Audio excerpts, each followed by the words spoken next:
I represent Indiana County. We have two of the largest coal-fired electric generation plants within Pennsylvania.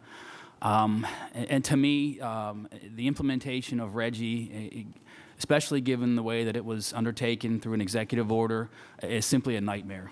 It continues the assault on the energy industry, continues an assault on rural Pennsylvania. And I'm calling it a nightmare because the people in my communities are afraid. And excuse me if I'm a little bit passionate about this, but I see them every day. And they're worried about their jobs. The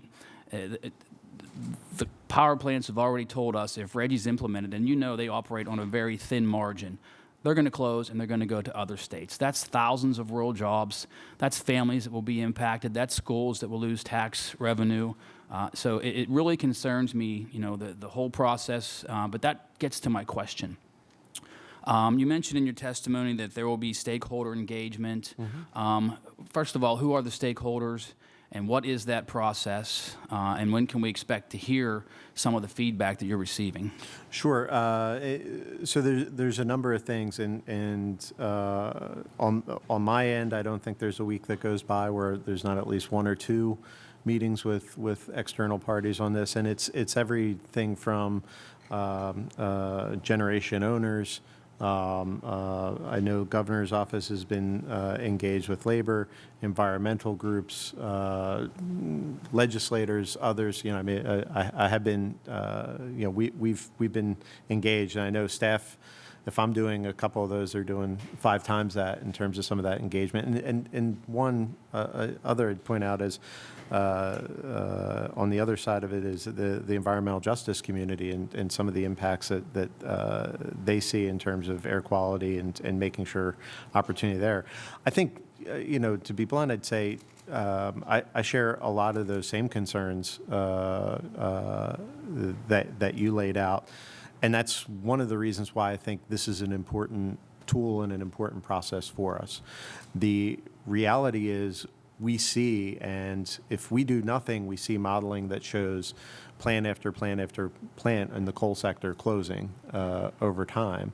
So figuring out, one, you know, managing the greenhouse gas piece of this is important, but this gives us a lot of tools to have a conversation around resources available for communities that are dealing with this. I know Senator Pittman identified carbon capture and storage as something of interest. I think that's something of interest to me. I'll be blunt and say 20 years in the department, and there's been a lot of conversation about carbon capture and storage, and it always feels like it's 5 or 10 years away for the last 20 years. But I feel like there's focus and more resources looking at those kinds of issues, particularly as you have major corporations not just saying they want to go net zero, but saying they want to go below that and actually take carbon out. So as we see those kind of pressures within the energy market, the investment community, availability of capital, us having a seat at that table through something like RGGI, I think, is critical. I appreciate that, and you know, let me be clear. I think we all want to do what's right for the environment, and the belief is that implementation of RGGI will prematurely close these coal-fired electric generation plants, and we don't want to see that happen. When you finish with the stakeholder inquiries and all the information gathering, well, first of all, are you going to come to Indiana County? Because I know we've invited the governor and yourself. I mean, I think it's important to sit down face to face with these people who will be directly impacted, to hear their perspective on things. But what is the balance? What is the balance between air quality and the loss of jobs, the impact on Pennsylvania's economy? We had the Independent Fiscal Office in here last week, and I asked them if they had done any studies or any modeling to look at the economic impacts of RGGI, and they had done none, which deeply concerns me. So where is that balance? I mean, is there a point where if you conduct and finish all of your stakeholder and visits around the state or what have you, is there a point where you'll say to the governor, look, this isn't going to make sense, it's not going to work out? So the couple of things I'd say, right? One is I think the word you use, balance, is important in this, right? That this is not verse. This is not air quality versus jobs. This is the balancing of those two things, and in fact, the way those two things support one another within the context of this conversation. The reality is what we see right now is closure of these plants being supplanted within the market by natural gas because of a low natural gas price environment.